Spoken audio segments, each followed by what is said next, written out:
noches, muy buenos días, muy buenas tardes, depende del horario que nos esté viendo en una transmisión más aquí que tenemos en Estudio B. Este es Versus, un capítulo más, ya casi cumplimos un año de haber estrenado esta transmisión, a estrenar el canal tal cual, Estudio B, así que sumen sus likes, sumen sus me gusta, sumen sus suscripciones, que es lo más importante para nosotros, y también que esté bien informado.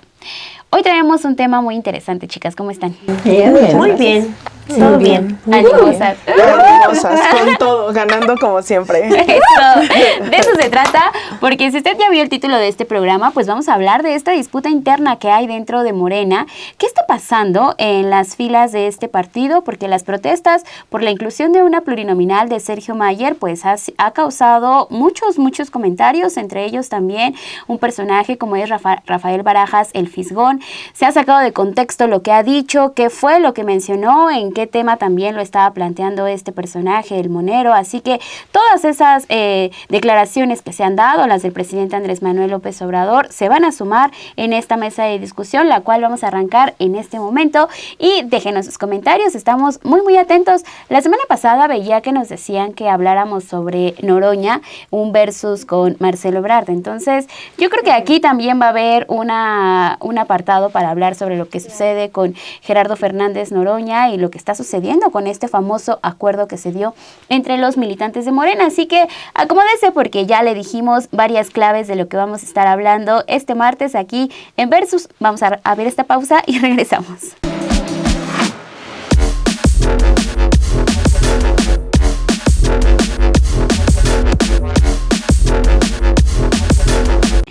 ¿Cómo vieron esa pausa? ¿Por qué? Todos la vimos. Todos vieron esa pausa. ¿La vieron clara o borrosa? La vimos. Bueno, pues ya vamos a arrancar ahora sí con estas participaciones del tema que tenemos. Y vamos a arrancar con Alina Duarte. Qué bueno, gracias. La respiración. Así, nadie voltea a ver a Fercho en el inicio. Yo sí, si no me ve, mira, si no me muevo, no me pregunta. Si no hago contacto visual, no me ven. No me ven. Y así me mira Alina. Gracias. Es más, me voy a voltear porque sí quiero poner atención. Si eres la elegida para iniciar. Sí, claro, tenías que iniciar tú.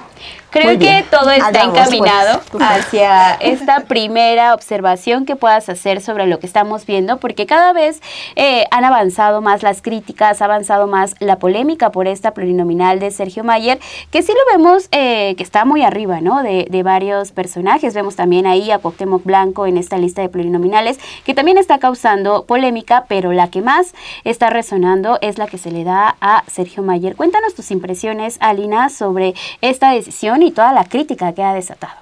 Bueno, yo creo que estas críticas no son nuevas, ¿no? O sea, esto lo vimos y lo hablamos aquí en este espacio también previo a la jornada electoral. Sin embargo, pues al menos se creía que esto iba a ir avanzando conforme pues también la gente decide votar. Recordemos, atrás de la boleta que cada quien votó venían los nombres de los plurinominales por los cuales estabas votando, ¿no? Entonces también indirectamente ese voto iba ya para ellos, para ellas, y parecía haber cierto consenso, un consenso que tampoco es nuevo, ¿no? Los plurinominales, digamos, han sido toma de decisiones de los partidos históricamente, y lo cual se va a reformar ahora con pues la propuesta de reforma al poder electoral que tendrá que estar sobre la mesa, la reducción de esos 200 plurinominales, para que esto ya no se vuelva ese pacto entre los partidos, entre cúpulas o entre quien tenga que tomar esa decisión para incluirlos en las listas. Esto, insisto, no solo es de esta elección, es decir, estos pactos se han venido sosteniendo históricamente, y también Morena, en una necesidad de generar un frente amplio, ciertamente se ha venido constituyendo así. Es decir, no solamente los fundadores del PRD estaban en las listas plurinominales en su momento, los fundadores de Morena eran los que abarcaban. Es decir, el propio presidente López Obrador incluyó dentro del partido, pero también dentro del gobierno, a un montón de personas que tendríamos ya que estar evaluando la funcionalidad o no para los intereses de la nación, el hecho de que ocupen estos escaños y de que ocupen también estas funciones públicas. Y creo que aquí habría que partir entonces de que las traiciones y las hechas no solo vienen, porque siento que es parte de una parte del discurso, que el no ser fundador de Morena, entonces te acerca más a llevarte a ser una Lili Téllez, ¿no? Cuando en realidad las traiciones pueden ser de los más de izquierda, como se asumía Porfirio Muñoz Ledo, ¿no? O de la propia derecha, o gente que no necesariamente está considerada derecha, como la propia Lili Téllez, que pues un poco esa es la similitud que se está haciendo, ¿no? Que pues prácticamente que no se lleve a Sergio Mayer, porque se convertiría en una Lili Téllez.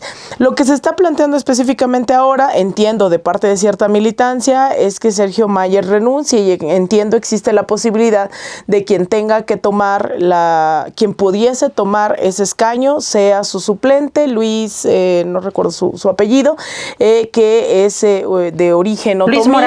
Luis Morales Flores, de origen otomí, que está diciendo yo salí insaculado en la tómbola, cabe aclarar, Sergio Mayer no salió en la tómbola como se estuvo manifestando durante varias semanas, eso no es verdad, él es parte de un acuerdo entre la dirigencia del partido.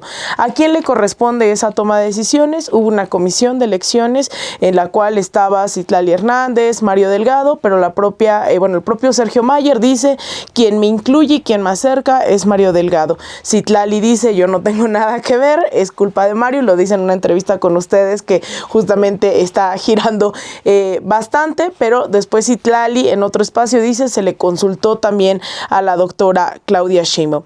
Y creo que también parte de la indignación de la militancia es que se llega a entender por qué Sergio Mayer, por qué gente que no es de Morena se incorpora al partido teniendo estructuras, teniendo cierto apoyo. Más bien creo que la falta de claridad es que ofrece un Sergio Mayer como para tener que ofrecerle una plurinominal. Entonces, esos son los debates que se dieron también de manera previa a las elecciones, pero pareciera ahora que hay ciertos actores interesados, ¿no? Por ejemplo, entiendo que hay una simpatía también del suplente por esto que está prohibido en Morena, que son las tribus, los grupos, ¿no? A lo interno, pero que de facto existen, que es un grupo llamado Convencionistas, ¿no? Que encabeza John Ackerman, y entiendo que hay un grupo que lo está acuerpando explícitamente para que él sea el que pase a tomar. La otra es que Sergio Mayer esté dispuesto a decir, está bien, no represento los intereses del movimiento y no tomo la plurinominal.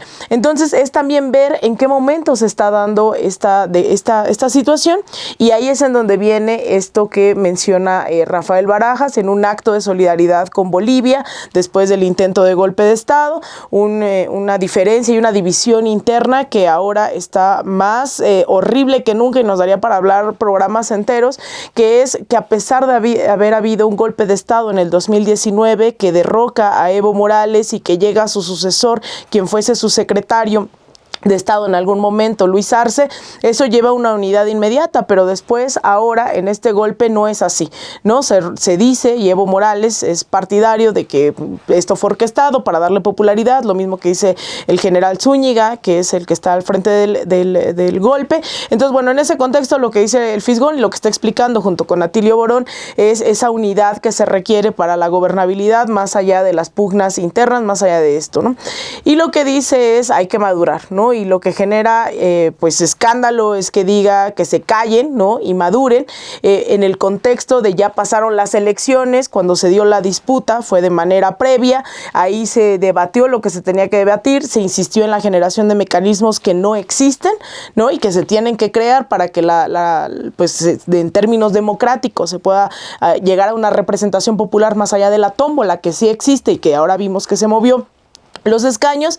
Y lo que dice y lo que las redes reportan, no, es que les dijo estúpido a la gente. Eso no es así, dice, es una estupidez en el marco de la explicación de lo que está pasando en Bolivia, ¿no? Apostarle a la fragmentación de un movimiento que, yo lo he dicho aquí, es envidiable para toda la región, que supera en votos la elección propia de su dirigente, que es Andrés Manuel López Obrador en el 2018, puede generar una fractura y también sabiendo lo que costó y lo que no se esperaba, que era consolidar el plan C. Entonces, bueno, ese es un inicio, pero ya se me acabó esta primera ronda y me espera la segunda para seguir nutriendo en Fue la ronda de contexto. Fue la ronda de contexto.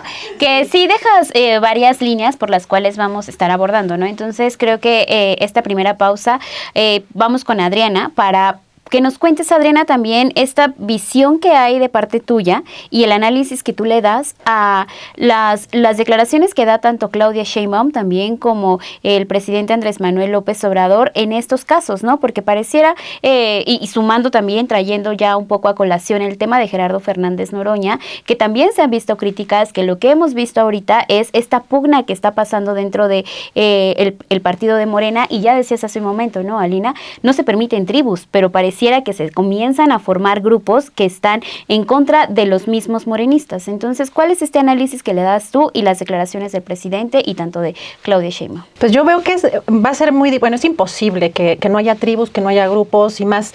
Alina lo comentaba, es un frente amplio. Es un movimiento que además no 100% es progresista, pues empezaron a ingresar pues perfiles y además incluso por la puerta de atrás, un Erubiel Ávila, hay un movimiento que no solamente es Morena. Creo que es, va a ser ya sé súper impopular, pero esta entrevista que le da el presidente López Obrador a los moneros me pareció muy impactante en términos de lo que él ha tomado de decisiones. El presidente López Obrador básicamente el pragmatismo, tanto de su gobierno como de las decisiones que se han tomado en el partido, en el movimiento, pues le dice a Hernández, ¿no?, que es algo así como el monje, ¿no?, y que son principistas. Y el presidente habla sobre la política que requiere eficacia. No, entendemos que hay un nivel también de pragmatismo para hacer acuerdos políticos, pero cuando menciona que si te quedas solo en los principios, hay que irse a un monasterio y que si quieres transformar requieres eficacia o equilibrar. Vemos por qué también en su gabinete, en su sexenio, pues han pasado, han desfilado personajes pues muy señalados, ¿no?, en otros sexenios, digo, desde un Manuel Bartlett que le habrá sido eficaz en este gobierno, pero vemos un Gertz Manero que fue propuesto por el presidente finalmente, ¿no?, y los nulos resultados que ha tenido. Entonces me parece que lo que revela en esta entrevista el presidente es una base dura del movimiento respecto incluso a los acuerdos, ¿no? Es desde mi punto de vista, que ya se será muy poco popular, pero manda un fuerte mensaje. Pues básicamente incluso Mario Delgado creo que pues también recibe pues digamos ciertas indicaciones o ciertos lineamientos del propio presidente, y que los cargos y la política se deciden en las cúpulas. Eso, desde mi punto de vista, ha sido lo que se ha mandado como mensaje en los últimos años, sobre todo porque tanto desde el 21 vimos cómo se despreció también a la base, ¿no? Cómo se designaron o se otorgaron ciertas posiciones a personajes, incluso cómo llega un Ricardo Gallardo al gobierno de San Luis Potosí, ¿no? O sea, tuvo que ser también como un poco por la puerta de atrás, pero finalmente se apoyó, aunque no era oficialmente el candidato Morena, creo que era Mónica Rangel, me parece que era incluso la secretaria de salud del gobernador entonces priista. Pero llega este personaje por el Partido Verde y por el Partido del Trabajo. Entonces, me parece que el 2021 fue también muy representativo de cómo el presidente ha liderado el movimiento y ha privilegiado algunos perfiles más allá de la base de lo que se ha formado como movimiento de de luchas históricas. Y estos personajes pues polémicos que han estado ya en los gobiernos, operadores políticos que podrán tener experiencia, y que el presidente está considerando que en su sumatoria o en su estrategia van a darle cierto margen de maniobrabilidad en su gobierno o en su o en el partido, ¿no?, o en las posiciones que les toquen designar. Así que me parece, por un lado, entender sí el margen de maniobra que tiene o que busca tener el movimiento, pero por el otro también el desprecio de las propias bases, que a mí me parece por lo menos que fue muy claro en muchos momentos, y que además está el presidente buscando politizar, concientizar a la sociedad a través de las conferencias mañaneras, y de pronto tienes realmente una mayor politización repito, podemos, en muchos momentos lo he dicho, podemos definir o podemos debatir si es mejor o no, pero sí hay un mayor interés en la política y creo que eso es gracias también a la conferencia mañanera. Y la gente decidió, incluso a mí me sorprendió el voto en la Cuauhtémoc, que se decidió no dárselo, ¿no?, a la hija de Monreal. Morena. Entonces la gente sí está buscando entender pues todos estos procesos y votar informadamente. Y de pronto tienes mensajes como el de Fisgón, donde podrá alguna parte ser sacada de contexto, pero le dices cállate. O sea, el tono a mí me parece que no es adecuado, que no me parece que es algo que no se merecen las bases, que no se merecen los simpatizantes ni los militantes. Y yo honestamente me preocupa la soberbia de un personaje que ni siquiera pueda ofrecer disculpas por la forma. Podemos hablar del contexto, debatir incluso si este tema del pragmatismo es excesivo o no, pero las formas por lo menos de dirigirse a la militancia me parecen muy lamentables. Sí, porque lo que hemos estado hablando hasta ahorita es cayendo, ¿no?, poco a poco en esta decisión que se toma, de acuerdo con lo que nos dice Citlali Hernández, la secretaria general de Morena, en esta entrevista que hacemos Daniela Barragán y yo en Café y Noticias, se tomó la decisión desde Mario Delgado, desde la dirigencia, pero a mí también me surge una duda. Entonces, ¿no hay comunicación entre estas dos personas, entre la Secretaría General y entre la dirigencia nacional, para que se puedan estar comunicando? Hay acuerdos también que ya se habían dicho, y en ese sentido, Meme, con todo lo que está pasando ahorita y las críticas que sí decía la gente, ¿no?, en los chats de varios programas que podemos seguir, en las redes sociales, viendo un poco el pulso de la gente. Tú misma también, muy probablemente, en tus transmisiones has podido ver que justo el modo en el que lo dijo el Fisgón es algo que se está criticando. No es esta parte de decir, a ver, de esa forma no se tenía que haber dicho, sino quizás de otra forma nos hubiera gustado que nos hubiera dado ese regaño, ¿no?, o ese estate quieto. Sin embargo, lo que vemos también es a dos personajes que han hecho trabajo y que decían, ¿no?, o sea, ¿por qué el Fisgón se está sumando que es gracias a él que hay un plan C? Pero si el Fisgón también ha hecho un trabajo de salir a las calles a través del Instituto de Formación Política, de Morena, ¿cómo es también que sí es legítimo o no esta declaración y esta polémica que tiene la gente a través de la plurinominal de Sergio Mayer? Hay que partir por entender por qué se critica a Sergio Mayer. Ahí es en donde yo, por ejemplo, yo primero quiero hacer un reconocimiento al trabajo que ha hecho el Fisgón, porque yo he escuchado de primera mano a gente que venía de otros partidos políticos ir a las pláticas del Instituto Nacional de Formación, que es uno de los requisitos para terminar ser candidato, y que están buscando esta candidatura y que justo tal cual el bait es este. Cuando escuchan al Fisgón, se cuestionan toda su vida. O sea, el momento que escuchan a Fisgón hablar, se cuestionan ideología, por qué creían lo que creían y por qué no creían antes en lo que hoy están viviendo. Entonces, esto lo pongo sobre la mesa porque, por supuesto, que una de las personas que más trabajo ha hecho para concientizar, para avanzar, para transformar ideologías, ese ha sido también el Fisgón, desde una figura interna del partido a través del Instituto Nacional de Formación Política. Creo que incluso es por eso que la crítica hacia lo que dijo es aún más fuerte. Porque de alguien que entiende el poder y la necesidad de una crítica, el valor de una crítica, que es necesario tener una crítica, al menos yo no concibo el cállense y maduren porque se pone en riesgo el plan C si sacamos a un diputado. Yo honestamente no creo que haya sido la mejor manera de comunicarlo en este momento. Similar un poco a lo que hizo Noroña con la manera en la que llevó sus críticas, ¿no? Que antes de sentarse y hablar, él empieza a comunicarlo a través de sus redes sociales y te da un mensaje de unidad, pero también al mismo tiempo ya está incitando a una división que se ha dado entre los propios simpatizantes de Noroña versus los de Morena, que entiendo, y la crítica de Noroña también es completamente legítima. Creo que justo estos dos ejemplos de críticas completamente legítimas y de mensajes desde sus perspectivas bastante válidos, la manera en la que lo dicen, la neta, termina hundiendo por completo el mensaje. Lo que menos se nos queda es el mensaje. Es lo que menos retenemos. Entonces, partiendo de entender estos dos o este escenario, la crítica, insisto, al Fisgón es aún más fuerte porque tampoco concibes que alguien que ha sido capaz de transformar, de permear en ciertas personas a través de este cuestionamiento de qué es Morena, cuáles son los valores y demás, pues inmediatamente lo primero que escuchas es cállate, Sergio Mayer, o sea, más allá de Sergio Mayer, porque ni siquiera se refiere a él como tal en ese momento, sino que se refiere a sacar a un diputado sería estúpido. Y ahí es en donde voy al, sí, pero ¿qué diputado? La crítica, el comentario completo que hace Fisgón lo hace diciendo que a Sergio Mayer, o sea, bueno, se le critica por unas declaraciones que dio. No, ahí es donde tampoco estoy de acuerdo. No se le critica por unas declaraciones que dio. Tampoco se le critica porque fue a la marcha. No. Es a la marcha de la defensa de la democracia o porque fue a protestar con los pseudoambientalistas en el tema del tren cuando estaba el tema de la construcción. No. Es un costal de cosas. A Sergio Mayer se le cuestiona y yo lo enfatizo en 3 puntos. El primero, Sergio Mayer ya fue diputado de 2018 a 2021 y lo votaron. Fue un diputado electo en 2018. Él llega con la ola de Andrés Manuel.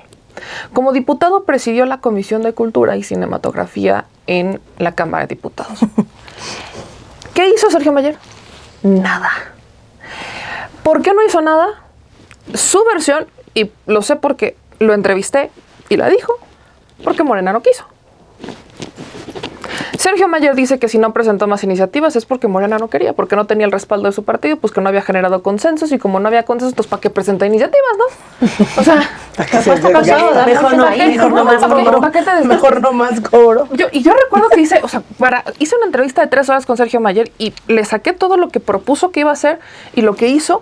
Y al final Sergio Mayer, que hizo solicitar que se inscribieran en Letras de Oro, el nombre de una institución, ahorita no recuerdo el nombre.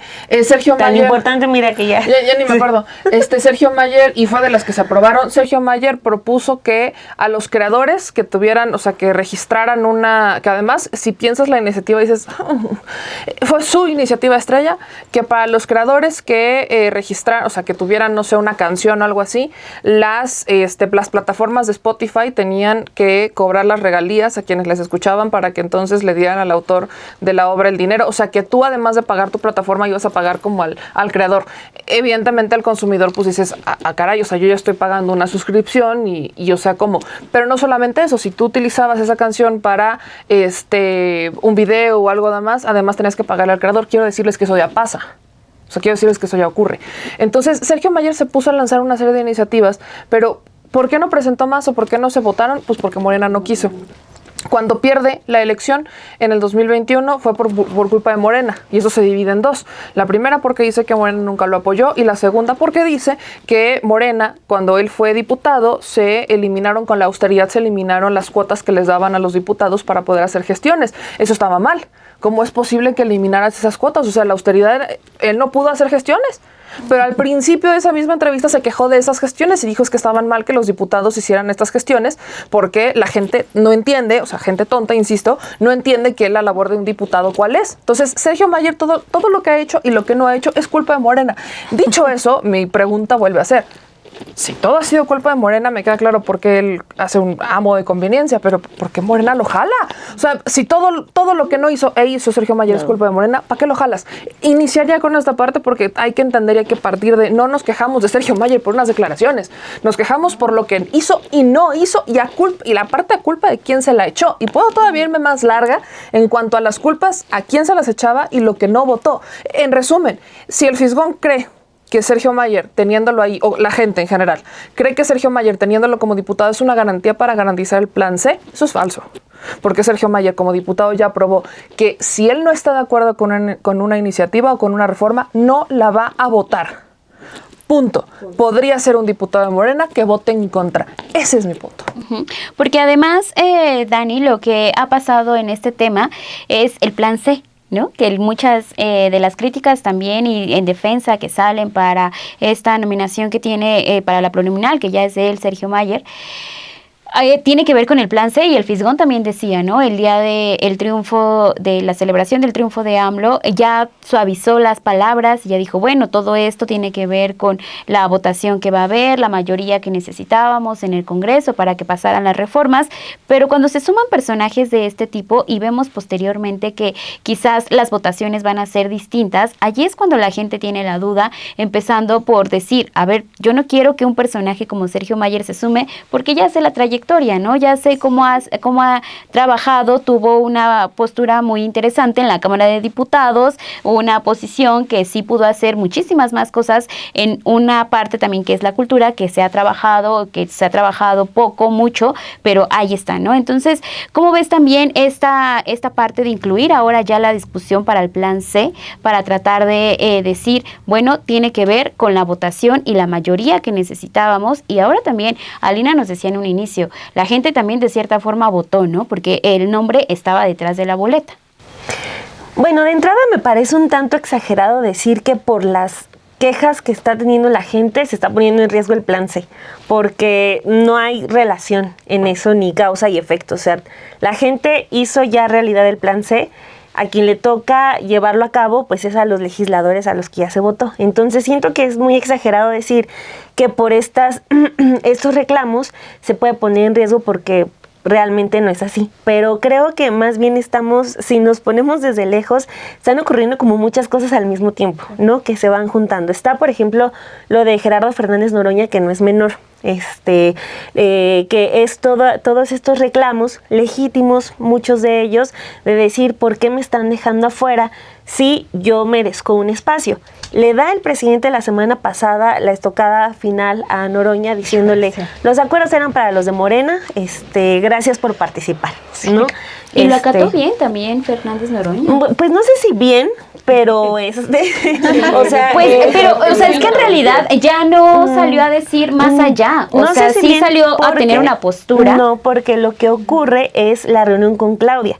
Ahí Claudia ya le ofrece algo y dice, lo va a pensar, todavía no sabemos si qué es lo que le ofreció, ni nada. Porque aparte no es nada de gabinete, ni mucho menos, ¿no? Es como es una tarea política. Una tarea política importante, entonces, para el movimiento.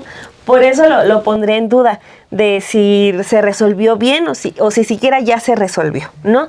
Pero, lo de Noroña también lo tenemos que ver como desde, una persona que tiene muchísimos seguidores y seguidores muy activos, ¿no? O sea, que no son los que están ahí esperando o viendo de lejos, sino que son seguidores que pueden estar en la calle y que pueden estar en redes, haciendo trabajo, ¿no? Entonces, justo sale esa pregunta, a ver, ¿por qué un Noroña no y por qué otro sí? En ese caso, por ejemplo, ¿por qué Noroña no y Adán Augusto sí? Y Ricardo Monreal, ¿no? Porque ellos sí, solamente porque son de Morena, aunque se hayan portado de la peor manera, pero son de Morena y ellos merecen absolutamente todo, ¿no? Eso está por un lado que, como decimos, no sabemos si ya está bien resuelto.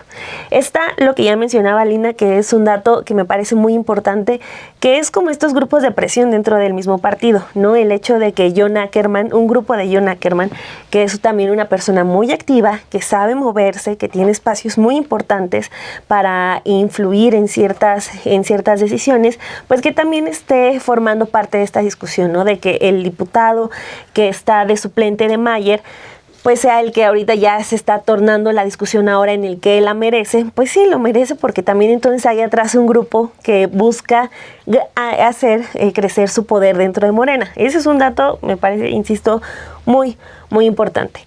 Lo otro es también ya un vasito que poco a poco se fue llenando. Y los vasitos, aunque sean gotas pequeñas, tienden a llegar al límite. Desde 2017, que es también lo que decía Lina, esto no es nuevo, para nada nuevo.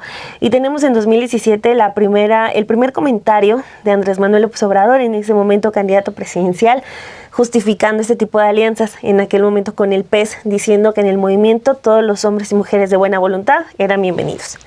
Pero de 2017 para acá, pues tenemos un cansancio que es muy legítimo y tiene mucha justificación, ¿no? O sea, han sido muchas las alianzas, los nombres Manuel Velasco, Adrián Rubalcaba, Rommel Pacheco, Jorge Carlos Ramírez Marín, Erubiel Ávila, Luis Miranda Barrera, Sacil de León, Tony Gali, José Chedraui, Javier Corral, Alejandro Murat Hinojosa, Sergio Mayer, Ignacio Mier, Alejandro Armenta, Eugenio Hernández Flores, Manuel Espino, Jorge Esteban Chiriac, Clara Luz Flores, Rubén Rocha, Laura Guadalupe Vargas, Maribel Villegas Canché, Cuauhtémoc Ochoa, Pedro Kumamoto, René Vivanco, Ricardo Sheffield, esos algunos políticos. Y tenemos otra camada que es de los gobernadores que tienen un consulado, o sea, o una embajada. Aquí ahí tenemos a Kirin Ordaz, Claudia Pavlovich, Omar Fayad, Carlos Miguel Aiza y Carlos Joaquín González. O sea, el malestar no viene de la nada, ¿no? Y eso es algo que un partido de izquierda, más que otros partidos, tienen que entenderlo. Y es a lo que voy. Siento que lo de el Fisgón es un daño colateral, ¿no? O sea, creo que él termina por decir, va, me voy a ensuciar y me voy a meter al lodo porque hay que dar una explicación. Que eso es lo que ha faltado, ¿no? A Mario Delgado, que es el personaje que su silencio ahorita es ya 100% una decisión política, o sea, el guardar silencio, creo que le está haciendo daño al Fisgón, al propio Fisgón y a muchas personas que están tomando un papel muy activo en redes sociales diciendo no queremos a Mayer, ¿no? O sea, si Citlali Hernández dice, ¿saben qué? Pues eso de la tómbola sí es real, pero no para todos, ¿no? ¿Por qué? Porque hay unos que se le ofrecieron a la doctora Claudia Sheinbaum, lo cual suena normal. Así de, a ver, si tienes algún compromiso con algún grupo político, con algún sindicato, pues dinos y ahí van, ¿no? Ahí están los espacios para ti que va a ser la próxima presidenta. Pero dice Citlali Hernández, también unos espacios se los quedó Mario Delgado. Y dice Citlali, Mario Delgado tiene que hacerse responsable ahora de su Mayer y de las decisiones que va a tomar. ¿Por qué tenemos a un Fisgón respondiendo a de que no les dije estúpidos, a de que, bueno, sí les dije que maduren, pero no les dije estúpidos? O sea, y no tenemos a un Mario Delgado diciendo, a ver, esto pasó. ¿Por qué? Porque las preguntas de a cambio de qué o a razón de qué está la plurinominal de Sergio Mayer le corresponden a Mario Delgado, que simplemente toma la palabra cuando se trata de eventos de festejo. Está a la espera de si le dan su cargo en el gabinete, todavía no lo sabemos, pero, o sea, él, si es la fiesta de los 6 años que ganó el presidente, ahí está. Si es la fiesta por Claudia Sheinbaum, ahí está. Si era un cierre de campaña, ahí está. Pero para esto se me hace que está haciéndole él más daño que todo el grupo de gente que está protestando contra Mayer. Entonces, creo que ahí sí cabe pedir la madurez que pide el Fisgón, pero no solamente para los militantes y quienes votan Morena, sino también para los dirigentes, de que se hagan responsables, de que tienen ese poder para dar espacios a los suyos, también para dar la cara y decirle a la gente por qué y a razón de qué están esas personas, porque de todo el rompecabezas, esa es la pieza que nos falta. Mario Delgado, y solo justo para abonar lo que está diciendo Dani, el mensaje que se está dando es que los que realmente están preocupados por mantener la unidad en Morena son los que están saliendo a hablar. Ajá. O sea, es Fisgón, es Citlali, o sea, los que están saliendo a hablar y decir, o sea, sí, entiendo, va, y que lo están haciendo de una u otra manera que se ha criticado y tienen razón en hacer esas críticas. Me refiero a la gente hacia lo que dijo el Fisgón y demás. Son los que de verdad quieren mantener, o sea, los que sí quieren mantener al partido de alguna manera unida. Y Mario Delgado, que es el responsable de que ahí esté Sergio Mayer, que es justo el único que nos puede responder qué sumó, qué no sumó, a cambio de qué, a cambio no de qué, es el que debería de estar saliendo a dar la cara y dar las explicaciones. Pero ese mensaje que está dando Mario Delgado de no hacerlo es un mensaje que le está haciendo mucho daño. Y yo estoy entendiendo, no sé si quizás ustedes o igual la audiencia lo cree igual, pero es justo para proteger un posible cargo en el gabinete. Como decir, no quiero decir nada, no, a ver, ahorita se calman, como creer, ahorita se calman, ahorita ya déjalos un ratito más y ahorita no vuelvan a decir nada. Se va a pasar cuando ocurra otro episodio sí, polémico. Se va a pasar, no pasa nada y ya, y me dan mi cargo en el gabinete, listo. Bueno, yo creo que lo peor que podría pasar en este momento es que la doctora Claudia Sheinbaum le dé un cargo en el gabinete, porque entonces las críticas van a ser 10 veces más fuertes, porque una persona que fue dirigente de un partido que tenía que tener la responsabilidad de dar la cara y asumir sus decisiones, las consecuencias de sus decisiones, ahora tomaría un cargo en el gabinete. Porque mira, en la entrevista que nos da Café y Noticias rápidamente, esta Citlali, la sentí como harta de la pregunta y dijo, a ver, les voy a responder porque, bueno, no dijo así, les voy a responder, pero dijo, voy Voy a dar la cara. hablarlo porque me está cayendo a mí la responsabilidad porque soy la única que habla y que está dando entrevistas. Pero este es un asunto de Mario. Entonces, claro, surgen dudas así como que, bueno, que no hay una comunicación entre la secretaria, el presidente nacional de un partido, o qué es lo que está pasando ahí, pero ya no pueden dar un paso atrás. La vida pública tiene que ser cada vez más pública. A Mario Delgado le encanta repetir las frases del presidente, entonces, pues, no solamente es de repetir, sino también de aplicarlas.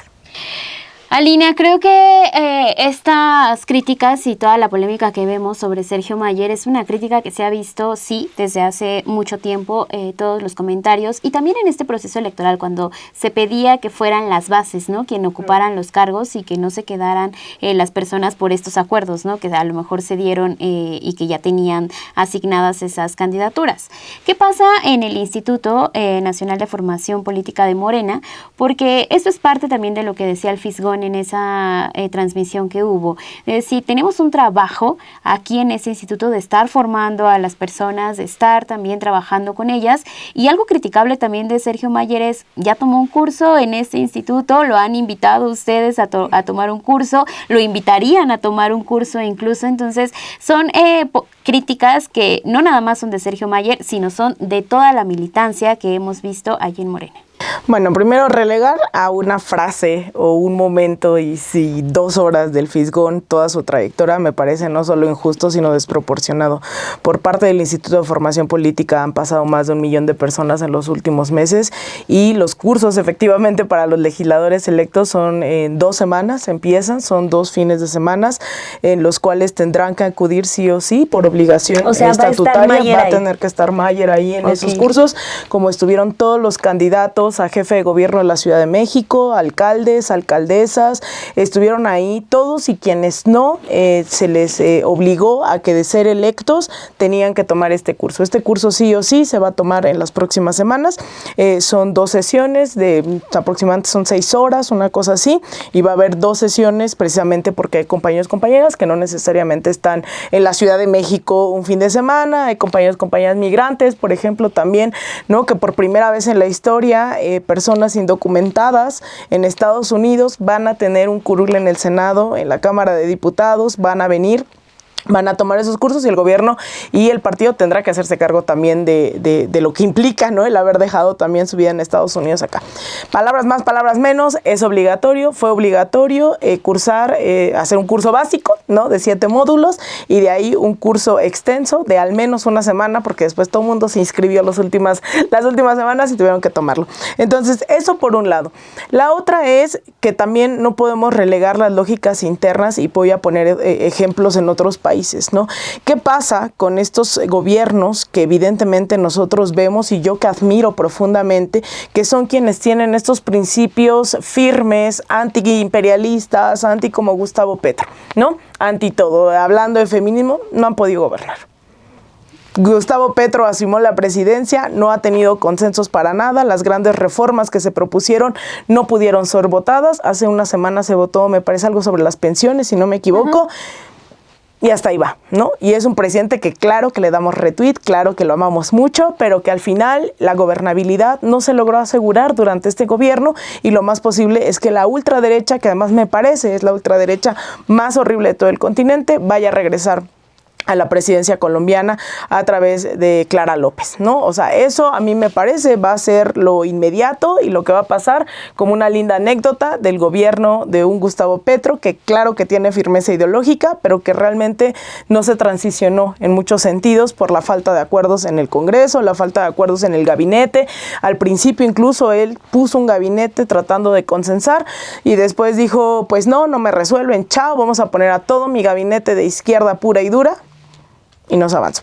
La otra es Lula da Silva, que tiene un montón de cosas ahí en donde justamente el Partido de los Trabajadores no logró tener la mayoría, ¿no?, ni en los congresos, ni siquiera la fuerza posible, creo, para llegar a la propia presidencia en un tercer mandato. ¿Y qué hizo Lula? Pues al final tuvo que consensar todos sus ministerios, el Congreso, y ahora la tiene sumamente complicada, ¿no? Hoy Lula da Silva justamente porque no ha logrado encontrar esos consensos. El único gobierno hoy en América Latina en pleno 2024 que ha logrado sacar reformas, consensos, que ha avanzado en la estabilidad económica, política, social, ha sido el gobierno de México. O sea, eso sí hay que tenerlo clarísimo porque si no entonces decimos, ay, el pragmatismo no sirvió de nada. Ahora, la unidad a la que yo aspiraría efectivamente es una unidad de clase, ¿no? O sea, no una unidad electoral, una unidad de partidos, porque entonces ahí nos vamos a quedar estancados como se han quedado estancados los gobiernos progresistas en América Latina, en donde en una lógica electoral, entonces hacemos acuerdos con Mayer, hacemos acuerdo con los Víctor Romo, hacemos acuerdos, y entonces vamos haciendo acuerdos en nombre de una estabilidad, pero a largo plazo vienen los golpes de Estado, como en el caso de Bolivia, y no se diga, se empoderan estos ciertos grupos relacionados directamente a las oligarquías, y es lo que estamos viendo, intentan un golpe de Estado como hace una semana también en el caso de Bolivia. Entonces yo creo que incluso habría que repensar más allá de la lógica electoral. Claro que el debate me parece está muy ceñido al tema de con quién sí alianzas, de qué partidos, cuando en realidad eso totalmente es intrascendente. Mientras esos oligarcas estén representados en las boletas de cualquier partido, tenemos que estar pensando en cómo hay gente que cuando le dice el presidente López Obrador, vamos a quitarle a los de arriba para darle a los de abajo, ellos se creen de los de arriba, cuando somos clase trabajadora que dependemos de nuestro sueldo, ¿no? Y que si no tenemos sueldo, por mucho ingreso alto o medio que tengas, al final eres clase trabajadora y te vas a quedar en la calle eventualmente. Entonces yo creo que también hay que pensarlo más allá. ¿Cómo pensamos en cambiar la correlación de fuerzas de las izquierdas en los estados donde hay un montón de esos personajes y donde la izquierda no ha logrado consolidar propuestas mínimas para regidurías, para alcaldías, para diputaciones? Para nada, porque también creer que pues entonces todos, hay un montón de gente de izquierda bolchevique en todo el país dispuesta a asumir esos puestos de toma de decisión, pues tampoco. Entonces yo creo que no hay que limitarnos incluso a eso, es cómo vamos y hacemos territorio para que no sean estos grupos cercanos a las oligarquías los que estén representados en la boleta, sea del partido que sea. Entonces yo creo que nos estamos quedando incluso cortas, ¿no? En decir este sí, este no, este tal vez, sino en cómo construimos esa correlación, sobre todo de cara a las próximas elecciones, donde creo que hoy está en su punto más álgido la Cuarta Transformación, que va a lograr y tiene que aprobar esas 20 reformas constitucionales en los próximos meses, y que después de eso yo creo que tiene que venir una reforma hacendaria, una reforma fiscal en todo el sentido, una reforma a los medios de comunicación. Es un piso mínimo el que se está planteando y que yo me parece que se tiene que aprobar en las próximas elecciones. Más allá de los Meyer, más allá de eso, yo creo que esto es propio, característico de democracias electorales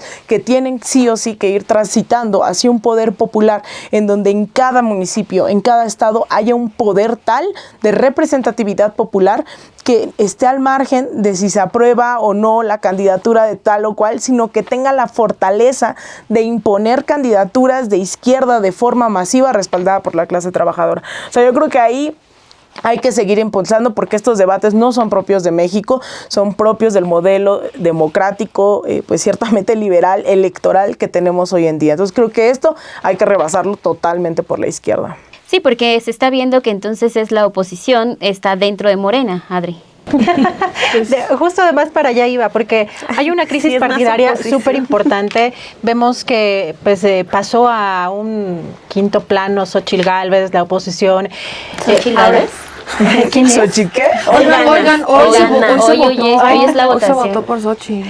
Bueno, y vemos, ¿no? De verdad que es interesante ver cómo pasó a otra dimensión en la oposición. Pero como si hay personajes que viven de estar brincando de partidos.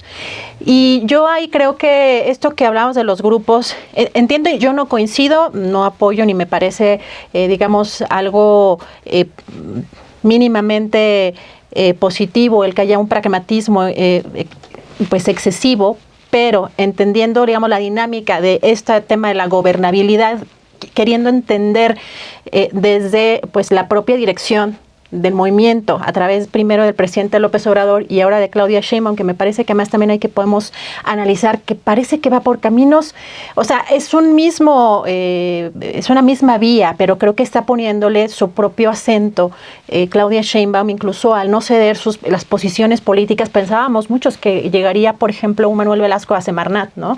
En esta cuestión de pagos políticos, y creo que, bueno, a mí me ha sorprendido gratamente que tiene perfiles pues muy fuertes. Veamos ahora la parte política, que creo que será la parte compleja. Si vemos a un Mario Delgado en gobernación, por ejemplo, creo que va a haber ahí pues no sé si una revolución dentro del movimiento, pero sí creo que va a haber un señalamiento importante.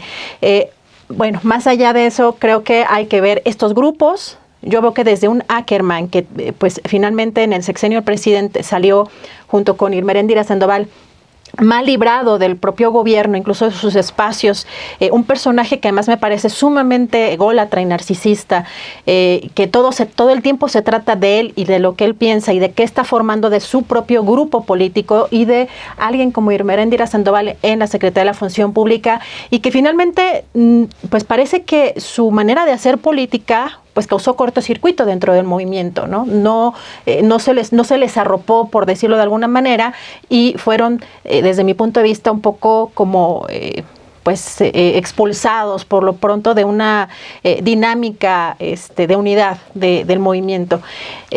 Pero creo que sí ha tenido raíces ese movimiento, o sea, sí tiene pues estas bases que están apoyando una parte a un grupo como Ackerman, pero también están los ebrardistas que fue interesante cómo Sheinbaum decidió ponerlo como secretario de Economía, porque me parece que si analizamos esa lectura de cómo llega a la Secretaría de Economía, yo no estoy tan segura que realmente haya sido el pago político de lo que se acordó, porque vemos que con el caso de Noroña no se cumplieron estos acuerdos, y me parece que Ebrard, más allá de las críticas que se le pueda tener por haber casi roto con Morena, porque también creo que el proceso se puede cuestionar cómo se llevó a cabo, más allá de que haya ganado Claudia Sheinbaum, pero sí es un perfil que parece que va a ayudar justamente a esta gobernabilidad, y que incluso fue tomado a bien por los mercados, tranquilizó un poco ese sector. Pero vemos que pues sí hay estos grupos. Esto no va a ser posible en este movimiento tan grande y con tantos personajes de diferentes corrientes, pues va a ser muy difícil el que no se hagan estos grupos. Ahora, es esta reconfiguración de la oposición que probablemente va a venir desde adentro y cómo se geste. Porque yo creo que con esta crisis partidaria que tenemos, no hay viabilidad por lo pronto, yo creo que en un mediano plazo, de que se recupere el PRI. El PAN si va a seguir a cargo de Marco Cortés a través de pues su gente, ¿no? A través de sus aliados. Me parece que tampoco va a tener mucha posibilidad, ¿no? Frente a todo lo que ganó Morena en este sexenio. El problema de lo que estamos viendo es que parece que el mensaje también es que no está sirviendo la lealtad, porque vemos que en el caso de Fernández Noroña sí fue despreciado, y creo que además hay una lectura interesante que yo lo he señalado en diferentes momentos. A mí me parece que Gerardo Fernández Noroña tiene una gran trayectoria en cuanto a campo, ¿no? O sea, sí me parece que tiene este territorio de a pie, a diferencia de muchos otros políticos, y que la gente lo quiere y lo arropa mucho, pero también tiene la gente una lectura de que el presidente por algo no lo escogió, como que vemos al presidente como si fuera un referente, y lo que diga el presidente, como esta parte de la idealización de un ser humano, como una especie de faro de hacia dónde sí, hacia dónde no, y creo que ahí es donde podemos errar, porque todas las personas nos equivocamos y tenemos nuestros propios intereses, y como el presidente lo dijo, creo que el tema de ser tan pragmático y de buscar entre principios y pues esa gobernabilidad, yo creo que el presidente está mandándole una señal a Gerardo Fernández Noroña, sobre todo que creo que no es un gran negociador. No voy a defender a Monreal, pero a diferencia de Monreal, que es un personaje que pues ha sabido negociar con todos los partidos políticos. Y Gerardo Fernández Noroña es un gran orador, pero fuera de un gran orador, estando en posiciones de negociador como líder de Cámara o la Cámara Alta o la Cámara Baja, me parece que ahí también era un tema, un reto muy complicado para Noroña, pero los mensajes que están mandando de, pues esto no, respetar estos acuerdos, de ser personajes desechables también, de buscar agarrar al chapulín, el fin justifica los medios, me parece que manda pues mensajes peligrosos. Meme, ya que estamos con el tema de Noroña, ¿cuál es la lectura que tienes tú y este análisis hacia lo que sucede con Gerardo Échate ese Fernández trompo al Noroña? Casual. Casual, sensual. El diagnóstico. ¿Y cómo va a acabar? Necesitamos además que nos des una línea de tiempo. Casi la tengo. Pero no te pegues. No me pegó. Es porque en realidad lo que hemos visto es un discurso de Noroña que él dijo en un inicio: no lo quiero hacer crecer, no quería dar estas declaraciones, no quería que esto creciera tanto, pero bueno, ya que la gente me lo está pidiendo y como yo me debo al pueblo, tengo que salir a decir que me están dejando fuera de estas negociaciones. El presidente López Obrador termina, y como decía Dani, con la estocada final al decir: estos acuerdos eran de la parte de los militantes de Morena. Ya lo había dicho un día antes Claudia Sheinbaum. Son fuertes las declaraciones que da el presidente, pero los dos refrendan el compromiso y el cariño que le tienen, porque también saben el trabajo que ha hecho y todo lo que ha aportado para la coalición. Pero entonces, si hubiera ganado Gerardo Fernández Noroña la encuesta, ¿qué hubiera pasado? Bueno, si hubiera ganado la encuesta, yo creo que no hubieran tenido elementos ni siquiera para cuestionarlo, ni mucho menos. No habría manera. Pero aquí hay que partir de cuál era el acuerdo. Porque ¿y quién estuvo en la cena? Exacto. ¿Cuáles fueron los acuerdos? Independientemente de la cena, hubo acuerdos ya con todos, ¿no? Porque en la cena el acuerdo, o sea, cuando fue la cena de Andrés Manuel López Obrador, evidentemente fue con Morena. Quiero recordar que el presidente es fundador de Morena, no del PT. Sí, el PT lo ha acompañado toda la vida, sí el PT ha estado, sí, pero ya ahorita voy a entrar en esa parte. El acuerdo del presidente, o sea, el presidente no puede mandar en partidos ajenos tampoco, y tampoco deberá de mandar en el partido porque él es presidente de México, ¿no? Pero es el fundador de Morena. Él conoce los valores de Morena, casi escribe todos los principios de Morena. Él decide, o sea, él, entendiendo el bajo, es Morena, ¿no? Entonces él invita a Morena. Bajo esa dinámica, ya después de la cena y sin cena y demás, ¿cuáles fueron los acuerdos? Que el primer lugar, la presidencia, segundo lugar y tercer lugar, las coordinaciones de la Cámara de Diputados y Senadores. Para el cuarto y quinto lugar, y sexto ya, pluris. Nunca se dijo que iba a haber una encuesta que valiera más que otra. Las 5 encuestas valían por igual. ¿Qué es lo que pasa? Que Noroña queda en tercer lugar en 2 encuestas y Adán Augusto queda en tercer lugar en 3 encuestas. Si nos vamos al principio de mayoría, Adán queda en tercer lugar. Noroña dice que no es cierto, pero el propio Noroña en una de sus videocharlas termina leyendo y dice: bueno, yo me acordaba que para el cuarto lugar había. Él se aferra y dice que es el tercero por una declaración de Mario Delgado, porque Mario Delgado están en una videocharla y Mario Delgado se acerca, sí, tercer lugar, y lo aplausa, porque una de las encuestas en las que queda en tercer lugar Noroña es en la de la Comisión Nacional de Encuestas de Morena. Entonces, de ahí se agarra Noroña para decir: pero nunca se dijo que una encuesta valiera más que otra o que una fuera la original y las demás fueran espejo. Yo, de hecho, ya pensaba eso. Marcelo, que va al gabinete, entonces dice, se recorre los premios. Pero eso nunca estuvo en el acuerdo. O sea, al final, el segundo lugar, de hecho, sí se había como planteado de, pues él tiene la decisión de si quiere Senado o gabinete, ¿no? El segundo lugar era como el único que en realidad tenía la posibilidad de decidir. El tercer lugar era una coordinación. Aquí lo que se entendía entonces era que el segundo lugar iba a ser coordinación en el Senado y el tercer lugar coordinación en la Cámara de Diputados. La bronca es que todos se registraron para el Senado, menos Monreal. Muy inteligente. Exacto. Entonces todos se registran para el Senado menos Monreal, ni siquiera Velasco. O sea, Velasco creo que ni está, ¿no? Entonces todos se registran menos Monreal. Inteligente, astuto diría yo. Ahí es donde a Noroña le dan el Senado. Se queda como pluri en el Senado. ¿Qué es lo que pasa? Noroña se merece algo, por supuesto. Claro. O sea, viendo los resultados que dio, fue la campaña más austera, la que menos... sí, claro, yo sí creo que Noroña se merece algo, porque además, pensando en que Noroña quiere estar en la boleta en el 2030, así como también Marcelo quiere estar en la boleta en el 2030, pues yo creo que mucha gente quisiera verlo en un cargo que no sea legislador. Sabemos que hace un excelente trabajo como legislador, pero hay gente que todavía tiene sus dudas de si la haría en administrando recursos, administrando personal. Creo que se merece, sí lo creo. Y es más, el reclamo de Noroña creo que tiene sentido si lo pensamos, y tiene muchos sentidos más, si lo pensamos desde, ¿por qué a Ricardo Monreal, que queda en un penúltimo lugar, le vas a dar la coordinación en la Cámara de Diputados? Pero ahí entra el detalle. Nadie ha dicho que Monreal va a ser el coordinador en la Cámara de Diputados, salvo Monreal. Y yo se creo está que es el comportando detonante. ya como tal. Y ese es justamente porque todos asumen que él va a ser, porque ya lo fue en el Senado. Asumen que él va a ser en la Cámara.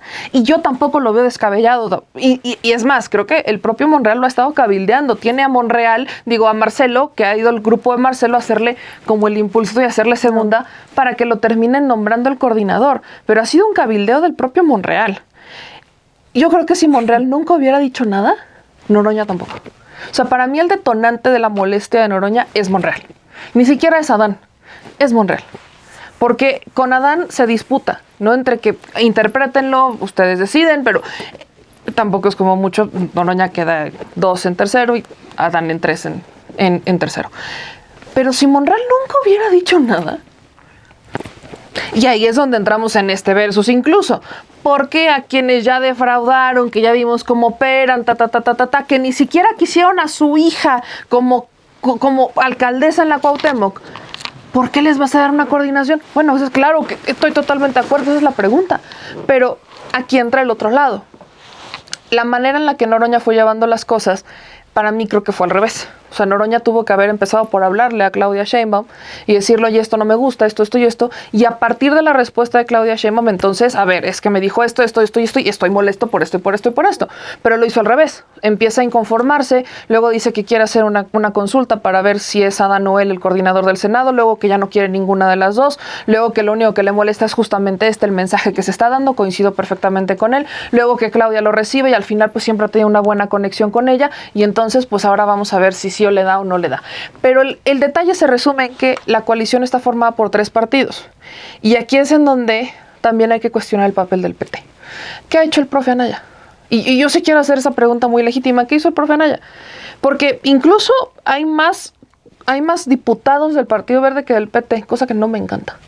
De hecho, me preocupa demasiado que el Partido Verde tenga ese poder en la Cámara de Diputados por las personas que postuló el Partido Verde. Yo acredito que eso es porque el hermano de Mario Delgado es uno de los secretarios del Partido Verde. O sea, está también ahí la dupla de Mario Delgado, pues el hermano de Mario está en el Partido Verde. Pero nunca hubo esa fórmula o ese equipo con el Partido del Trabajo. ¿Qué pasa con las voluntades? El Partido del Trabajo se separó de algunos lugares para no hacer alianza. El Partido del Trabajo está muy cómodo formando parte de una alianza que le ha permitido mantener el registro, pero ahí está. Y que le ha permitido tener a Noroña como legislador, que en Noroña, realidad es el claro, rostro. Están viviendo de López Obrador y de Noroña. Exacto, o sea, Noroña, exacto, el Partido del Trabajo está viviendo de AMLO y de Noroña. Sí. Ahí está, sobreviviendo de estos dos. Porque Noroña les dio una visibilidad importantísima, pero si mantiene el registro es por Morena. Entonces, si así como criticamos a Dante Delgado por ser el dueño del Movimiento Ciudadano, es exactamente lo mismo con el PT. Mi pregunta es, ¿qué ha hecho el PT para sentarse a la mesa y negociar? Porque tiene cosas que llevar a la mesa, claro que tiene, pero ¿cuál ha sido la voluntad del profe Anaya de sentarse a la mesa y negociar por su gente? En este caso sería Noroña, yo no la veo. Dani, te va a tocar el cierre. No está afiliado Noroña, ¿no? Es que Noroña dice que no está afiliado al PT, pero se supone que sí. Yo le agregaría No, no Perla está. en un minuto. No, él sí está. sí, dale. Sí está afiliado está. desde el 2010, Desde el 2010. pero dice que no se afilió, lo afiliaron. Ajá. Entonces no, pues él también dijo que está. en la conferencia apenas dijo que no. Yo Ya no está, se agregaría se enojó. eso, o sea, creo que sí hay que nunca entender, firmó. Sí. o sea, sí hay que entender 2 minutos que no se le dejó fuera a Noroña. Noroña es senador y es una curul que yo no creo que hubiese alcanzado con el PT. Punto. La otra es los acuerdos, ¿no? O sea, ¿quién hizo los acuerdos? ¿Bajo qué? Y yo volvería a insistir esto que dice Meme.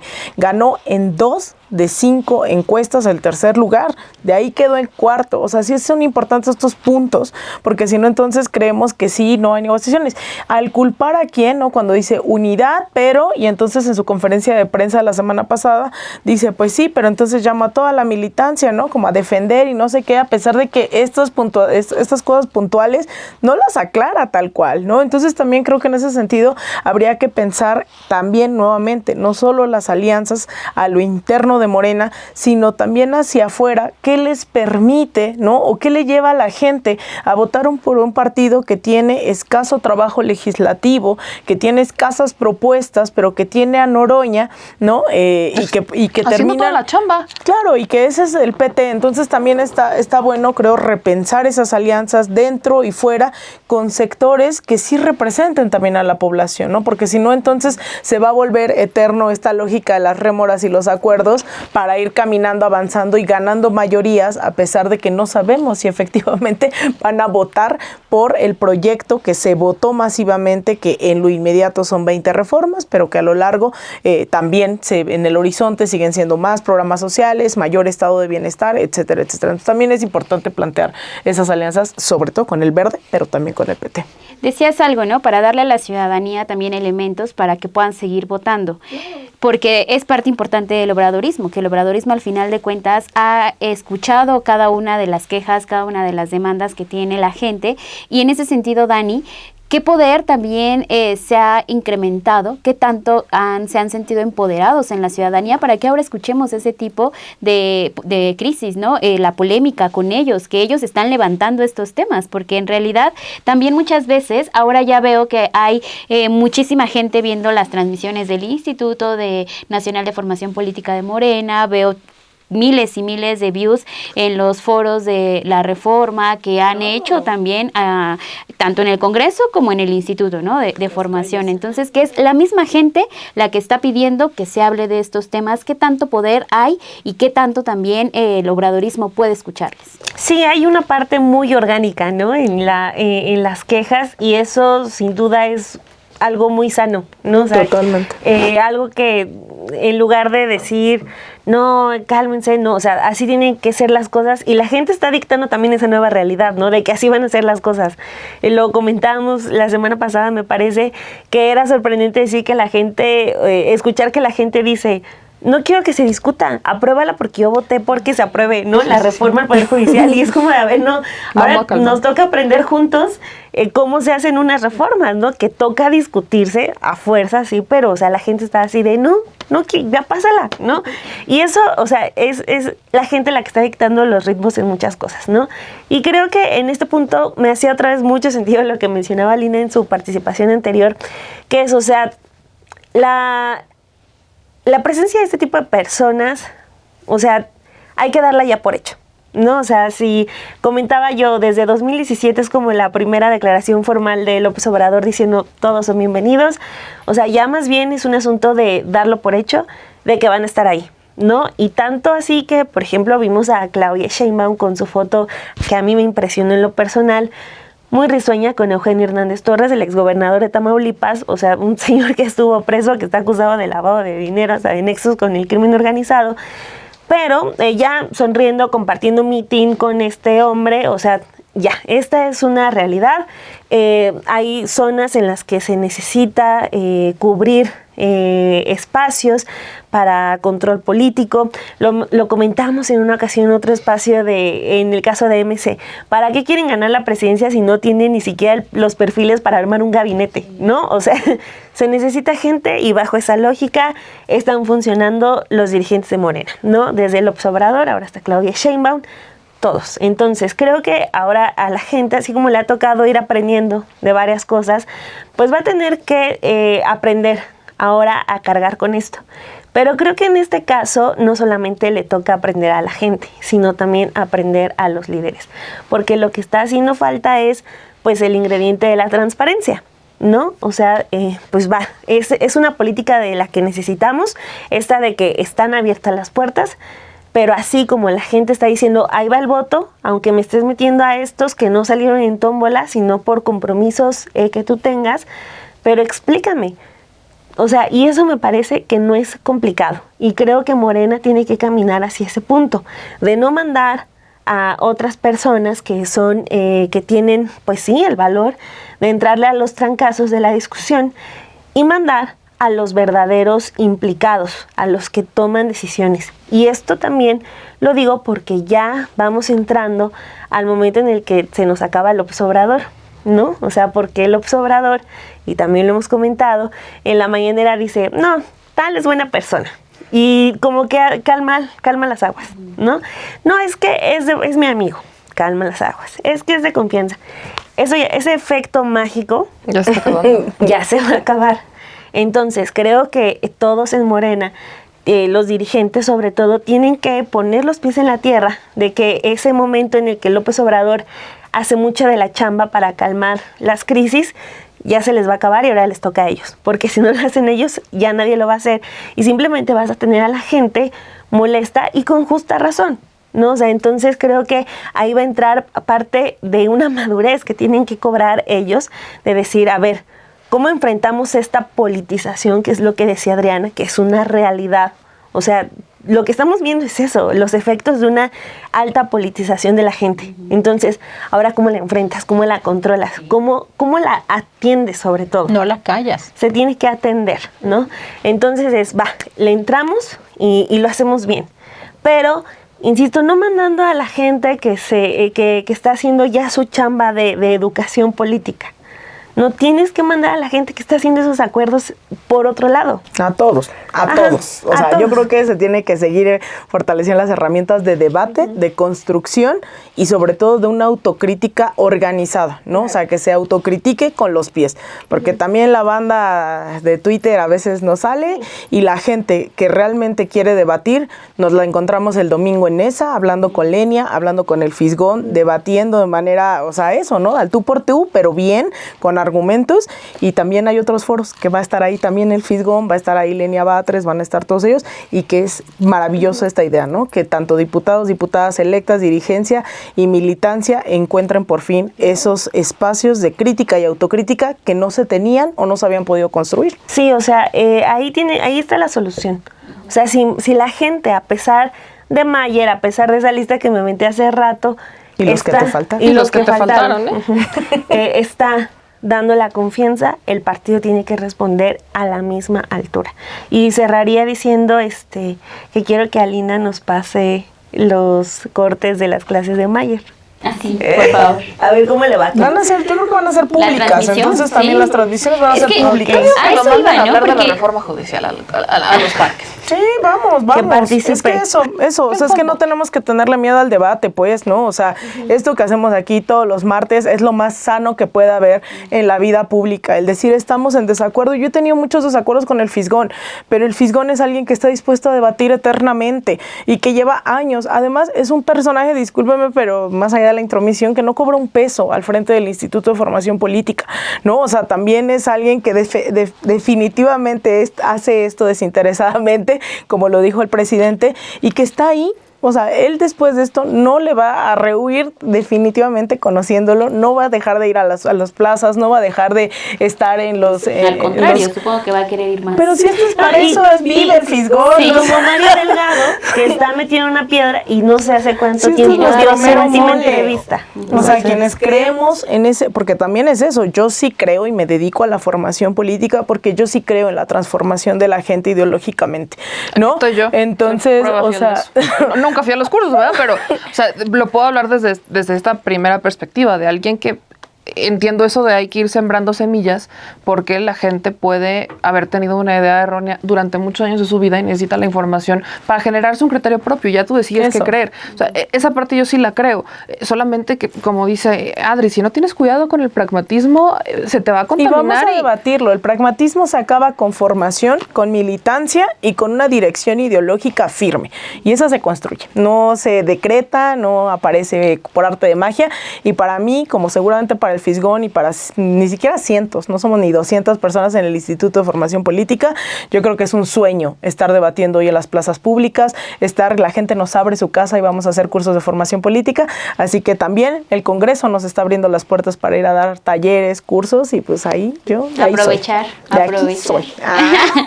Pues muchas gracias, chicas, por haberse quedado aquí, también todos ustedes al final de esta transmisión. Pues creo que también tiene que ver con este avance que hemos visto, o sea, todas las críticas, cómo se pueden ir caminando todos de buena forma. asumiendo también esta tarea que tienen en el instituto, hablando de los políticos. Entonces hay mucho camino que recorrer y sí, la vida cada vez es más pública y eso es un hecho y ya está todo bajo el escrutinio. Así que déjenos sus comentarios acá abajo, qué es lo que piensa de este tema que tocamos hoy en Versus. Nos vemos la siguiente semana, déjenos su me gusta y gracias, saludos Meme, saludos Alina, saludos Dani, Adriana, que ya están aquí en el chat pidiendo. ¿Estás dormida? Sí, Dani ya está dormida, pero ya pasó a dejar sus buenas noches. Nos vemos, gracias Cri, bye. Chao.